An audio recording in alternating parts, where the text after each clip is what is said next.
Remain standing. Tama na yan kasi pag pinagbigyan pa natin yung ibang latecomers, mauubos yung kanta natin sa songbooks. Parang hindi niyo nakuha yun. Ang ibig sabihin, walang katapusan yung latecomers. Wala, hindi pa rin nakuha mga kapatid. Well, anyways, good morning. It's good because we are in the house of God this morning. Amen. Everything is good, mga kapatid. Maliban na lamang sa impyerno.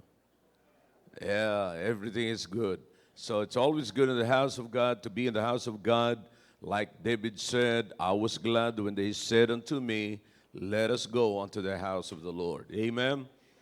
Amen. At I hope you will see and you will work on how you will accomplish the purpose of coming. See, ang dahilan kung bakit nandito tayo sa tahanan ng Diyos, sapagkat gusto natin makapakinig ng salita ng Diyos. So we're in the house of God, at ako'y naniniwala mga kapatid na ma-accomplish natin ang ating purpose sapagkat tayo nasa tahanan ng Diyos. Okay? So if you come to listen, to hear the Word of God, then accomplish it. See, yun ang pinakamaganda. So you have to accomplish it. Okay? All right. We have a series of messages in our Sunday school about commit to transform. You see, commit to transform. We have to commit to be transformed. You see?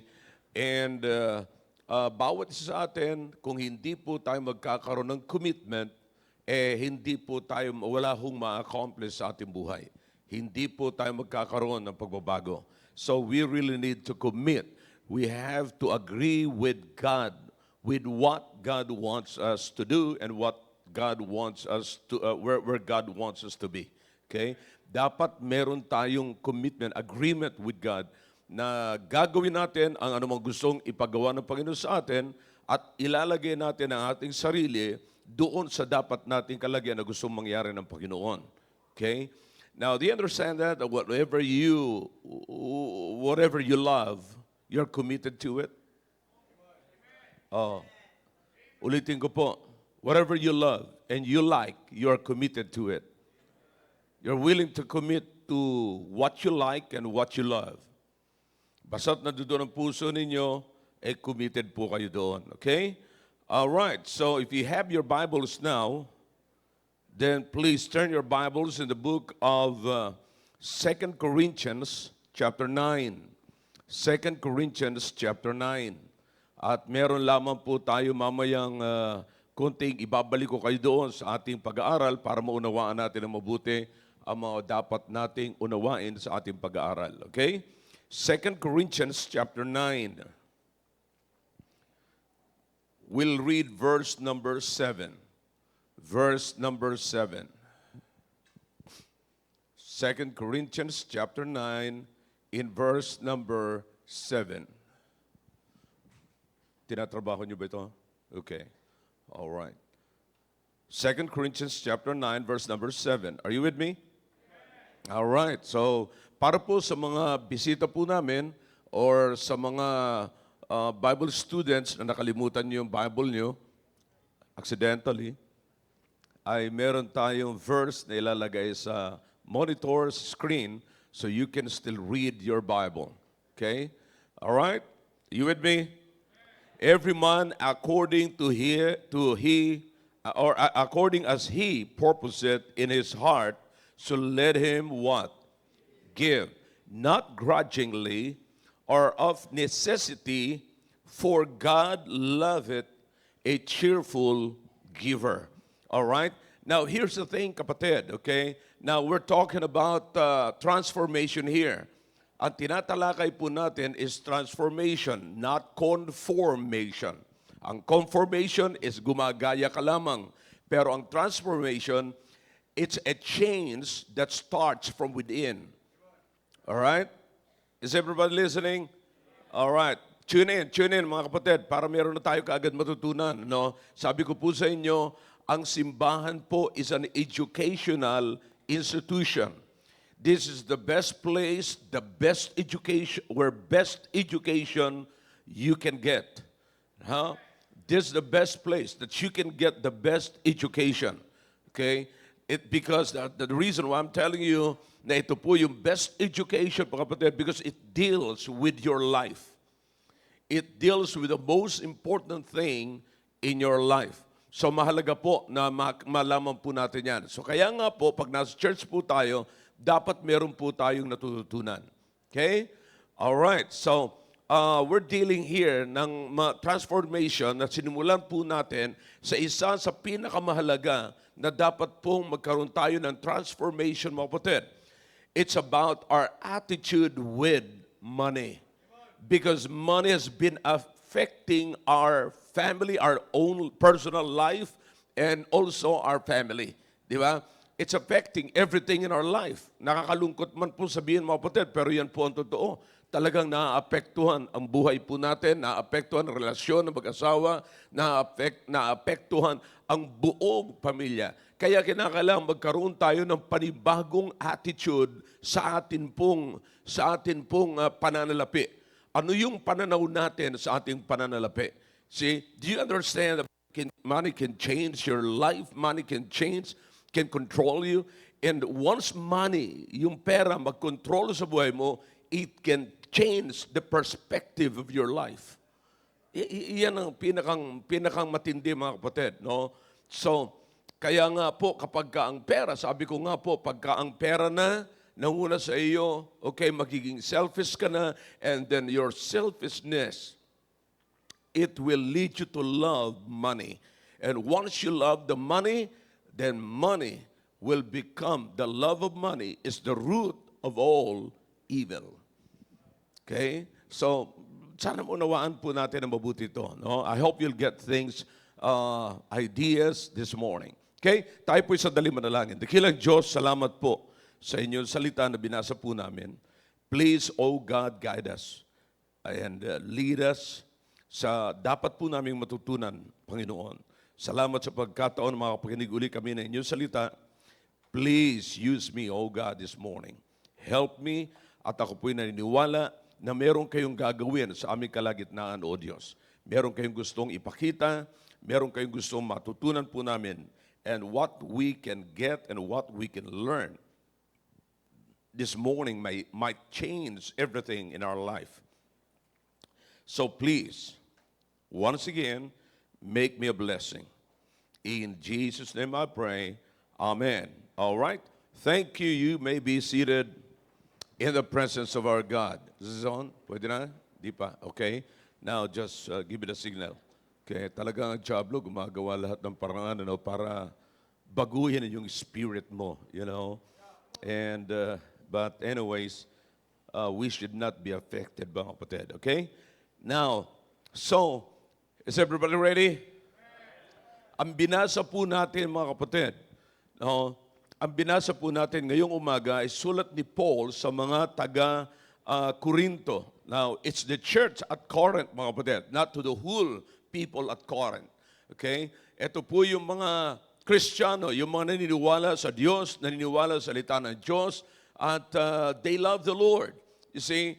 Now, here's the Apostle Paul. Is everybody paying attention? Dito po tayong lahat, mga kapatid, okay? Ang problema po ng mga taga-Corinto is the same problem with some of us here. Okay? If not some, but many. If not many, some. Okay? But ang sigurado ko, kayong kausap ko. Okay? Now, so ang problema po rito ay kung paano nakita ni Paul, kung paano ang mga tao makakapagbigay sa Panginoon ng masaya. So, sabi ko nga po sa inyo, ang topic natin is kung paano matatransform yung ating kaisipan patungkol sa attitude natin sa pera. You see? Now, marami po tayong bubuksan na talata. Now, ito yung napakaganda, mga kapatid. Sabi ng Biblia, sabi ni Paul sa mga taga-Corinto, every man according. Okay? According. Based on. Okay? As he purposed. Napakahalaga po ng word na yon. As he purpose in his heart. You see, ano yung layunin natin sa ating puso when it comes to giving? Why do you give? Yan pinakamaganda, kapatid. So what is the basis? What is the foundation of our giving? Yan po ang dapat nating isipin, kapatid. Kapag alam mo ang pundasyon, ang rason kung bakit ka nagbibigay, merong napakalaki ang epekto po niyan, kapatid, sa ating kaisipan, sa ating pagkatao. You see that? So, now, some people are giving just to be known, or for popularity purposes, or for favor purposes, para lang mapaboran siya, para lang magmukhang hindi kasalanan ang kasalanan niya. So you understand that? Or para lamang yung pastor o yung nagtuturo ay makontrol sa kanyang sinasabi. You understand that? Or para maging pet siya sa loob ng simbahan. Or para maging sikat siya sa loob ng simbahan. You see that? What do we purpose? What is your purpose when you give? Ano yung nilalayon mo? Every time you give, every time you put your money into the envelopes, then what is your purpose? How do you see things? Okay? Now, yan po yung napakahalagang kapatid. But listen, here's the problem. Lahat ng mga yan, because as you purpose, your purpose, kapatid, if you'll study carefully the passage here, okay, sabi ng Biblia, every man according as he purposes in his heart, so let him give. And then he goes to a negative approach, kapatid, not grudgingly or of necessity. Okay? For God loveth a cheerful giver. Now, ang ini-emphasize dito ni Paul is what is and who is the most important giver and most approved and recognized by God when it comes to giving. Sino po yung nire-recognize ng Diyos? Sino yung kinikilala ng Diyos? Sino yung nagbibigay na inaaprubahan ng Diyos? You see? Now, si Paul, ang sinasabi niya, dito ni Paul, mga kapatid, is the cheerful giver. So, yan ho ang pinakamatindi rito, mga kapatid, kung paano natin i-convert, ita-transform yung nagbibigay grudgingly and because of necessity. You see, yung nagbibigay na merong grudge at yung nagbibigay lamang dahilan sa nakikita niya, kailangan. You see, now, listen, sabi ng iba, at least nagbibigay. Pag nagbigay ako na ako'y may grudge, at least nagbibigay ako. Ba, magandang rason nga naman, ano? Pero ang tanong ko ngayon, is it acceptable to God? You see, listen, let's study the Bible. Let's give according to what the Bible says. Yan ho ang mahalaga rito, mga kapatid. That's the issue. Okay? Now, again, let's go back, kapatid. Okay? Sabi ng Biblia, not grudgingly and of necessity. All right? Now, so, can you see, can you picture, mga kapatid? Sabi ng iba, kung ako man ay nagbibigay with grudge, at least, kapatid, nagbibigay ako. Kaysa naman yung iba dyan, hindi nagbibigay. You see, now, ang problema, kapatid, kinukompare natin yung hindi na-approve ng Diyos sa hindi rin aprobado ng Diyos. Alright. Alam ko medyo may epekto pa kayo ng banig. Pababawi na lang natin. Pangit ikumpara yung pangit sa pangit. Para mo na rin pinaburan yung sarili mo, ako, pangit ako, pero mas pangit siya. Pero pagka tinotal mo yung dalawa, parehas kayong pangit. Makinig kayong mabuti pangit. I mean, mga kapatid. Alright? Nakatune in na ba't kayong lahat, mga kapatid?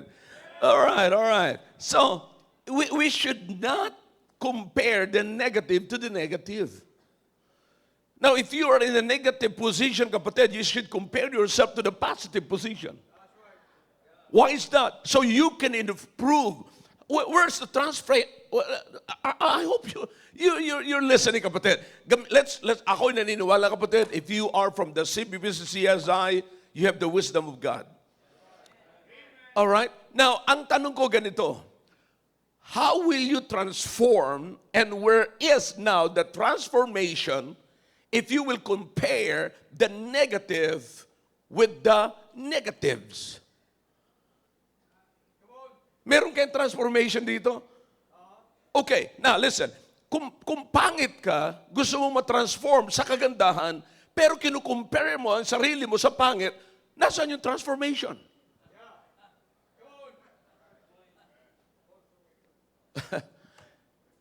Mas lalong hindi ka magkakagusto pag sinabi mong conformation because you will never conform yourself to pangit. Yeah.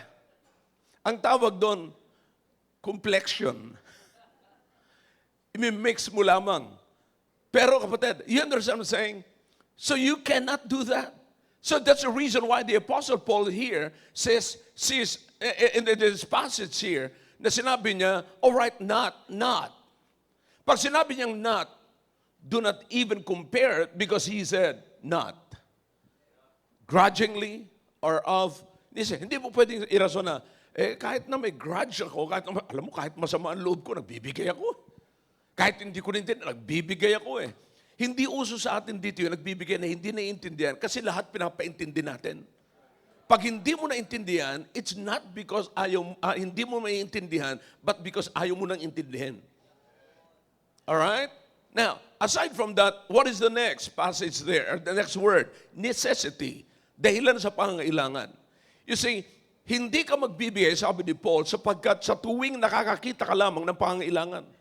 Sapagkat walang oras, walang panahon sa ating gawain na hindi natin kailangan. Yeah, magandang rason din yan. Magandang rason din. Maraming justification. Kaya nagbibigay. Minsan nakikita niyo mga kapatid, nagpi-play ako ng video rito, nagbi-video ako. Now, here's the honest truth mga kapatid. Every time na nagpapakita po ako rito ng video patungkol sa atin pong rants, yung pangailangan doon, ito na yun na-accomplish, ito na natapos, ito pa rin yung tatapusin natin, and then pagkatapos niyan, ipapakita ko na sa inyo, well, I'm telling you, nag-i-increase yung ating giving. May mga nagbibigay. You see that? But you understand, kapatid, yung pagbibigay natin ay nakasalalay doon sa nakikita natin na pangangailangan. That's a good idea, kapatid. But listen, yan ang sinasabi ni Paul. It's not about that. Giving is not about that. Ang acceptable na pagbibigay sa Panginoon is a cheerful giving. Cheerful. Masayang pagbibigay. Alam niyo kung bakit mga kapatid? If you will look on the basis, the foundation of your giving, don't just look for the facts. I mean, yung present na pangangailangan. The truth of the matter is, na-solve na ng Panginoon yung pinakamatinding pangangailangan natin. Ano yung pinakamatinding pangangailangan natin, mga kapatid? Kapatawaran sa ating kasalanan. Ano yung matinding pangangailangan natin? Reconciliation with God. Lahat ho yan, kapatid. In other words, salvation. Lahat po yan ay niresolve na ng Panginoon. So just look back from the very beginning of your Christian life, and brethren, I promise you, if you can look back to the very foundation of your Christian life, hindi ka pwedeng magbigay na hindi ka masaya. Ako'y nagbibigay sa Panginoon sapagkat ang una ay binigay ng Ama ang kanyang anak at ibinigay ng anak ang kanyang buhay para sa akin. How about it this morning? Diba? Tapos, yung kaligtasan mo, magbibilang ka ng amount? No, you cannot buy it. Priceless yun, kapatid. It's about the blood of the Lord Jesus Christ. When the Bible speaks about the blood of the Lord Jesus Christ, it speaks about the life of the Lord Jesus Christ. You see? Now, you cannot buy it. You cannot put price on it. No, you cannot put a tag price. Wala. Kaya, sapat na po yun para magbigay tayo ng masaya. Di ba? So yun ang, listen, in every relationship, mga kapatid, makinig ka ng mabuti, everybody, para lamang mapababaw natin ang papababaw. No? I'm trying to get you. Mahirap kayang kunin ang attention at pangunawa ng mga taong galing sa pagtulog. If you were in my position, mga kapatid, yan ang aking kinukuha. Yung bang nakikinig sa iyo pero nakapikit.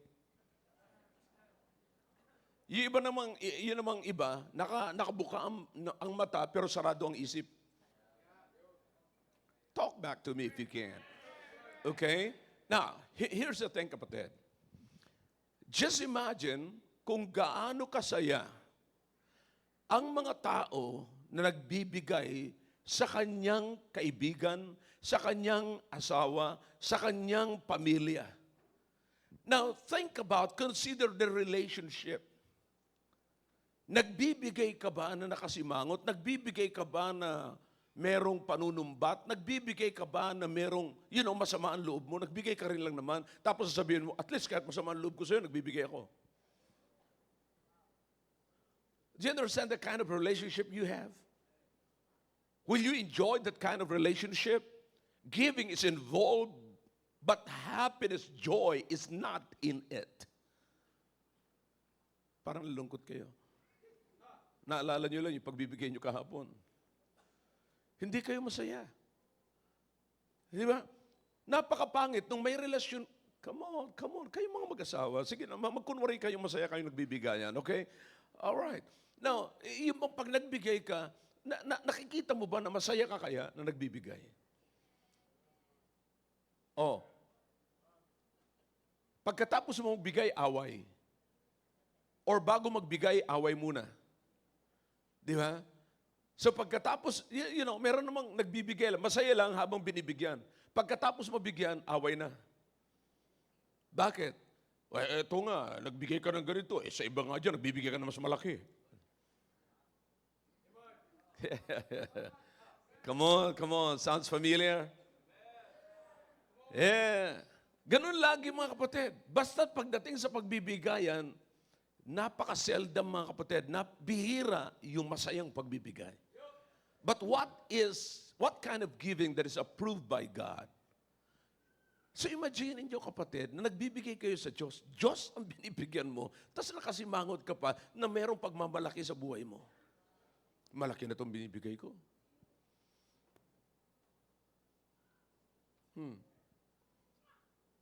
Kapatid, ang nasa harapan nyo, pastor nyo, kaibigan nyo, hindi multo. Para kayo nasasyak eh.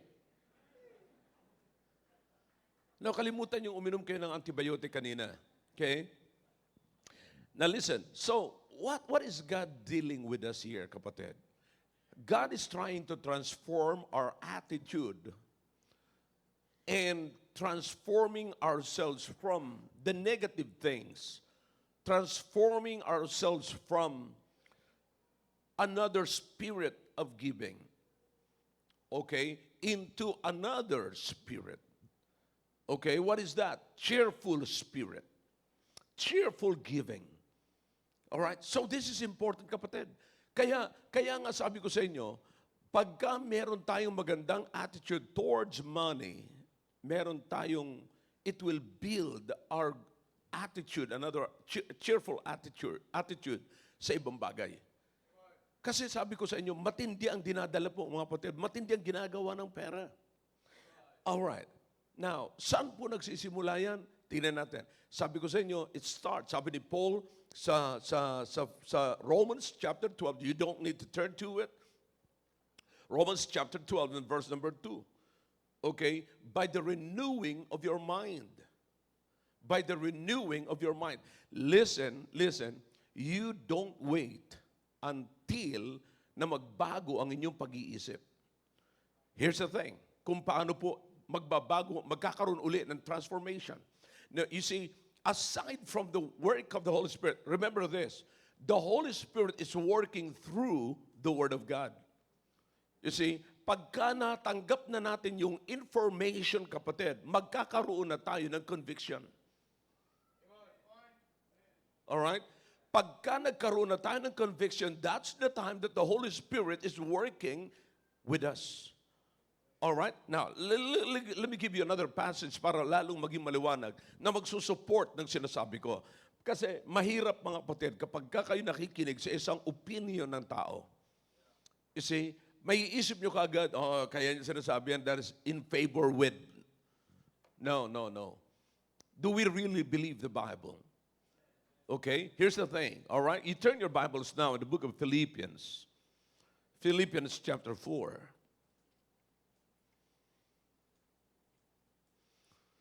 All right? Look in verse number 8. Verse number 8. Philippians chapter 4 in verse number 8. Are you with me? Kayong mga ayaw na magbuklat ng Bible at nahihirapan niyong hanapin kung nasaan ang Philippians, huwag niyong hanapin sa mapa ng Philippines. Okay? Now, Philippians chapter 4 verse 9, look at the screen.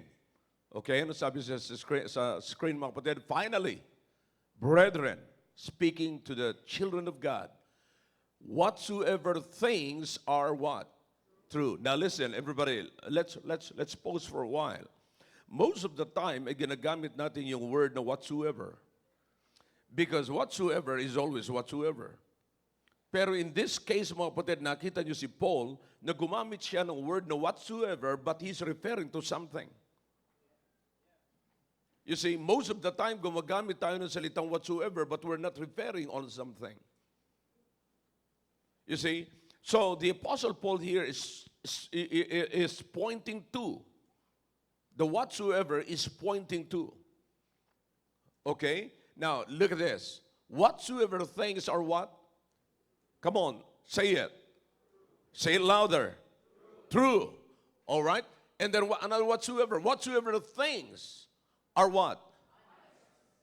Honest. Say it louder again. Honest. Then whatsoever things are what? Just. And then another whatsoever. Whatsoever things are what? And whatsoever things are? Whatsoever things are of good report. If there be any virtue, if there be any praise, what? Think on these things. These, the whatsoever things. Think about true, honest, just, pure, lovely, of good report. What is a think, mga kapatid? Mind. Which is si Paul din nagsalita rito sa Philippians, you go back to the book of Romans and you will find out that the Apostle Paul again was talking about the transforming of ourselves. But it starts from the mind, by the renewing of your mind. So ang sinasabi ni Paul, ito ang ilalagay mo sa iyong isipan. Put this in your mind. What is that? True, honest, just, pure, lovely, and of good report.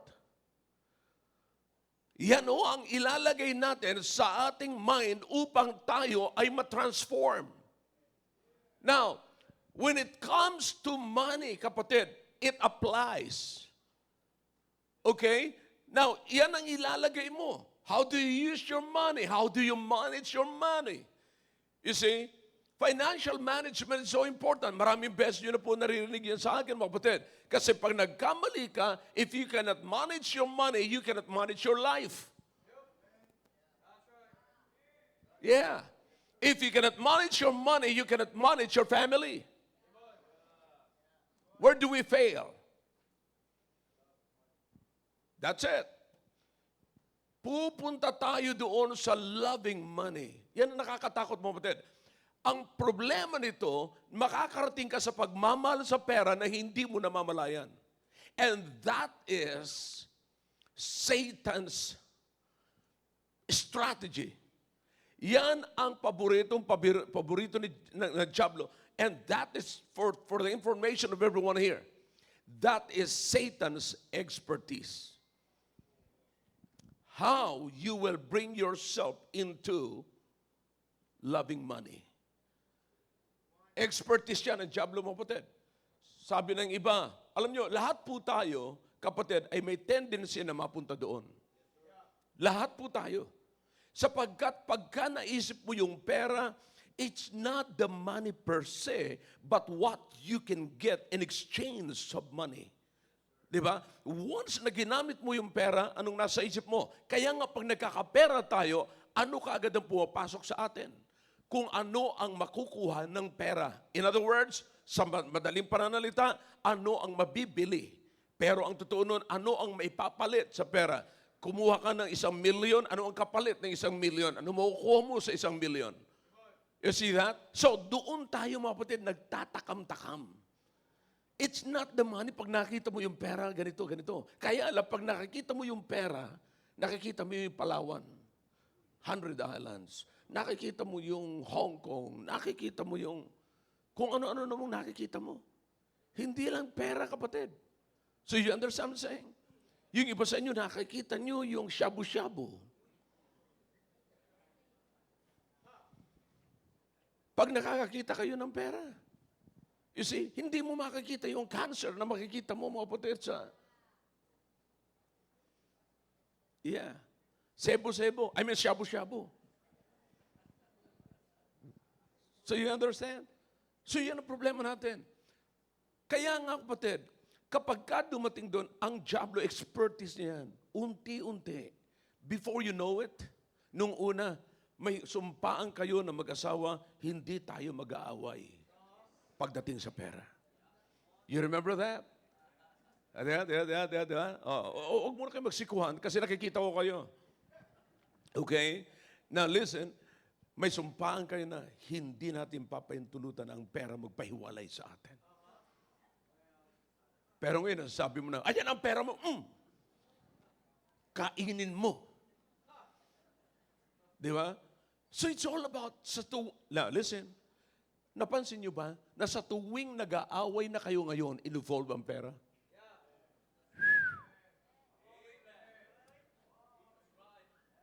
Why is that? Because that is Satan's expertise. It's either the two. Alin man sa dalawa, kapatid, yung wife or yung husband, nakukuha na ng diablo na nakokontrol niya na yung pera. Nakokontrol na siya ng pera. You see? So, nakakalungkot, mga kapatid. Kaya nga po, mga kapatid, makikita niyo sabi ni Paul, whatsoever is true, honest, all right, lagay mo yan, isip. Kaya nga, kapatid, ang transformation, it depends on your decision. Okay, let me say this again. Para may pang my day kayo. Decisions determine transformation. Bakit? Anong klaseng transformation meron ka ngayon? Depende sa decision mo. Your decision will transform, or your decision will determine your transformation. If you think on purity, honesty, truthfulness, that will transform you. Kaya sabi ni Paul, okay, by transforming yourselves by the renewing of your mind. So what you decide, decision is from the mind. Kapatid, tandaan niyo yan. Decision is not from your feelings. Decision is from your mind. Kung ano ang inilagay mo sa iyong isipan at nag-decide ka na gusto ko itong mangyari sa akin, that, I promise you, will transform you. See? Nakita niyo, kapatid? So magta-transform ka, depende sa sinabi mo sa sarili mo, okay, I wanna do this. Gusto kong mangyari ito. Ito ang gusto kong klaseng buhay. Hindi yung ganitong klaseng buhay. Pag sinabi kong ito ang mangyayari, kapatid, huwag mo nang hintayin na pangilabutan ka para magkaroon ka ng pagbabago sa buhay. That's feelings. But decision is, whether you like it or not, whether you feel good about it or bad about it, pero sinabi mo, ito ang gusto ko, that will happen. Okay? Now listen, you've got to be careful with that. Because may kaaway tayo, kapatid. May kalaban ka. Hindi ka gagawa ng decision. Kaya na walang opposition. Every time you make a decision, there's always an opposition. That's why making up your mind is not easy. Making a decision is not easy. Tandaan niyo yan. You decided to be good. You decided to change. You decided to do that thing or whatever you want to do. Kapatid, tandaan mo, there is an opposition. That's why mayroong resistance. Hindi madali. But because nagagaling yan sa mind, sasabihin mo, I'm gonna do this whatsoever. Ano man ang mangyayari, ano man ang magiging price nito, haharapin ko sapat gusto kong mangyari ito. Kung kinakailangan ko magtitiis ako kasi itong gusto kong mangyari. Okay? It's all from the mind. Nag-i-start po yan lahat sa mind. Okay, lastly, bibigyan ko kayo ng talata, mga kapatid, sa Biblia. Okay? Now, you know the story, kapatid, sa Luke chapter 12. Luke chapter 12, there is a story of a young rich man here, mga kapatid. Alright? Pero, makikita natin na ito po ay parable. In other words, a story na ipinahayag ng Panginoon Kristo to make His statement clear. Okay? He put His statement into an illustration para maunawaan po natin. Look in chapter 12. Saan po nag-start yan? Okay? Nag-start po yan nung kausap niya yung kanyang mga disciples, mga kapatid. Look in verse number 13. Diyan po tayo magsimula para maunawaan po natin yung sinasabi ng Panginoong Kristo na parable. Okay? And then magtatapos na po tayo rito. Okay? Alright, you ready? Verse number 13. And one of the company said unto him, Master, speak to my brother that he divide the inheritance with me. You see, nung narinig niya ng Panginoong Kristo ay nagsasalita, nung nakita niya na maganda binibitawan ng Panginoong Kristo, nakiusap siya sa Panginoong Kristo, you preach to my brother also. Yeah? Parang walang pagkakaiba, no? May mga nagsasabi sa akin ganyan, Pastor, pag nag-preach ka nga, pakisama yung ganito. Parang ganito rin. Meron sa Bible niyan. Meron din katulad mo. Alright? Yeah? Pakisama. Maganda mabanggit mo rin yan, Pastor. Ha? Abay, matinding Holy Spirit yun. Ang tawag doon, Holy Pilit. Alright. Look at verse number 14 kung anong response ng Panginoon. Diba? Ang sabi niya, and he said unto him, Man, who made me a judge or a divider over you? Sabi ng Panginoon, Holy Spirit ka ba? Sinong may sabi sa may karapatan ka magsabi sa akin ng ganito? Gagawin mo kong judge sa mga kasi nga naman nagandahan siya, siguro nakita niya yung authority ng Panginoon. Sabihin mo nga yan sa kapatid ko. Nahatiin niya na yung ari-arian namin. Sabi ng Panginoon, sino? Sino may sabi sa iyo na ako may karapatan niya? Alright? And then, in verse number 15, kapatid, sinabi ng Panginoon sa kanya, ito ang nararamdaman ng Panginoon. Ito ang nakita ng Panginoon sa mama na yon. And He said unto them, sa lahat, para makita na lahat, take heed and beware of what? Covetousness. Okay? Covetousness. Okay? Bakit? For a man's life, maliwanag po yan, consisteth not in the abundance of the things which he possesseth. You see, do you understand that the Lord Jesus Christ dealt with the very root of the problem? So what He sees doon sa puso, sa pinakang ugat ng problema ng mama na yun na nagpapadivide sa kanya is not really the possession but covetousness. You see? So yun ang dinil niya. Ang problema mo is covetousness. It's not the property. Hindi yung hatian ng pag-aari. Kundi ang problema mo ay yung iyong kasakiman. You see the problem? It's all what he has in his mind. Itong mama na ito, alam niyo kung ano nasa isipan niya, mga kapatid? Kayamanan. Alam mo kung nasa isip niya? Possession. Kaya sabi ng Panginoon sa kanya, ang buhay ng tao ay wala sa abundance kung anong meron ka. Huwag mong sabihin na sagana ka sa pera, malusog ka na at mabubuhay ka bukas. Alright? Ipinakita ng Panginoon na ang tao ay hindi nabubuhay sa abundance by mentioning a parable dito sa mama na ito. Ano yung parable? Tignan nyo. 16. And he spake a what? Parable. Okay? And he spake a parable unto them, saying, the ground of a certain rich man. What? What happened with the ground, mga kapatid? Brought forth plentifully. In other words, this rich man, hindi lamang po siya rich man that time, but he what? Abounds in many things pa. In his possession. Because the land, the product brought forth what? Plentifully. Are you listening? Lalong sumagana, kapatid. You see, so ang dinidil dito ng Panginoon, yung kasakiman mo sa kasaganaan. You see, yun ang dinidil ng Panginoon. Tingnan mo ang taong ito. Anong iniisip niya? Alright? Akala niya, kaya pa-divide mo na kasi gusto ko na ng ganito. Marami ito eh. You see? Pero sabi ng Panginoon, no, hindi ganyan. Ang buhay ng tao hindi nakasalalay sa kasaganaan ng kanyang ari-arian. Ngayon, gumamit siya ng parabola para lamang maunawaan ng mga tao. Okay? Itong mama na ito, sabi niya, abay masipag, pinagpala, at nagkaroon ng maraming ani. Okay? Tingnan niyo ang sabi niya sa verse number 17. And he thought within himself, saying, what shall I do? Because I have no room where to bestow my fruits. Okay? Ganun siya kung gaano kasagana. Wala na siyang mapaglagyan. Alright? 18. And he said, this will I do.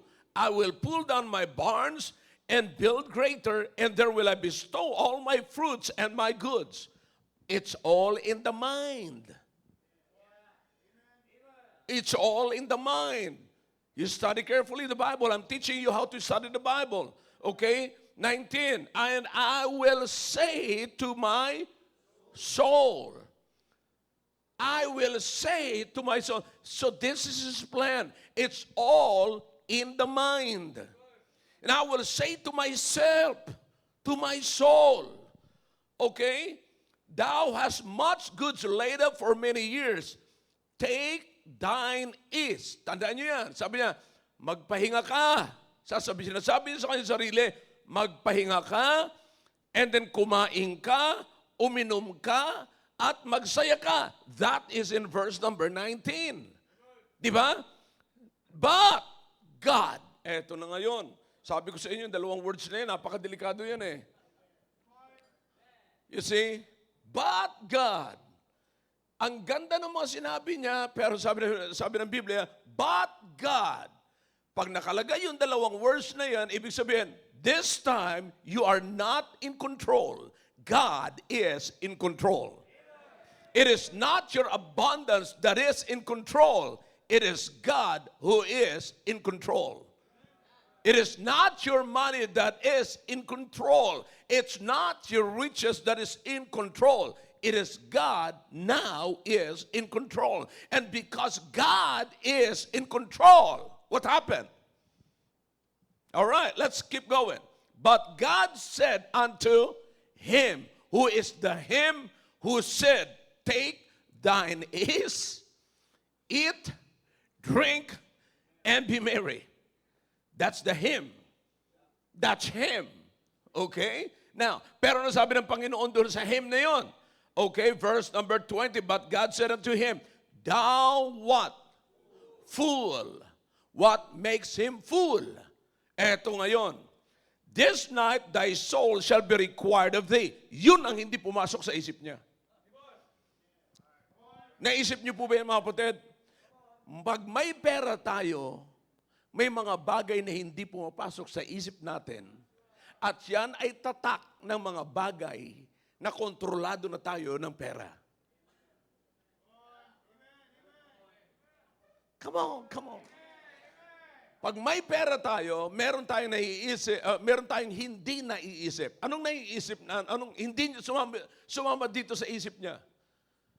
Eh, halimbawang mamatay ako mamaya. Of course, hindi nyo iisipin niya kasi gusto nyo mabuhay para magpakasasa kayo sa abundance ng riches ninyo. Yeah? merong hindi pumasok. Naiisip ko nga ito, mapatid, habang nag-aaral ako, sabi ng Panginoon sa kanya, Thou fool, this night thy soul shall be required of thee. Then whose shall those things be which thou hast provided? Nung sinabi ng Panginoon to, alam ko na nasa isip ko, yung mayaman, hindi lang nailagay dito mga kapatid, nailagay ito sa Hila Rena version, not the King James. Alright? Sabi ng mayaman, oo nga, no? Ba't hindi man lang sumagi ito sa isip ko? Maliwanag naman ang sabi ng Panginoon provided by Him. Provided by the rich man.